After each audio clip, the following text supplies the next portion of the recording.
Мы такие странные постсоветские люди. Мы выбираем себе свежие и качественные продукты, ну стараемся выбирать. И вместе с тем нам как бы не нужна свежая и качественная информация.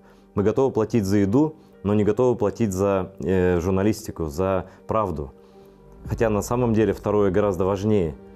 Потому что правда – это то, что помогает нам принимать решения в жизни, принимать решения на выборах, принимать решения, я не знаю, относительно каких-то людей и событий, иметь собственную точку зрения и, в общем-то, отличаться от животных, которые просто едят. Мы почему-то думаем, что телевидение бывает бесплатным, а телевидение бесплатным не бывает. Бесплатным бывает только пропаганда и чей-то политический пиар. Телеканал АТР не принадлежит никакому олигарху. У нас нет никаких сверхдоходов финансово-промышленных групп.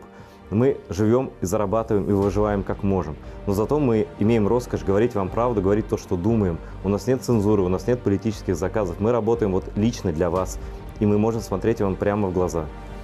Если вам нужно такое телевидение, если вы считаете, что вы можете потратить немного денег, совсем немного денег на поддержку нашей работы, пожалуйста, сделайте это. Нам это очень нужно, но это, я вас уверяю, нужно и вам.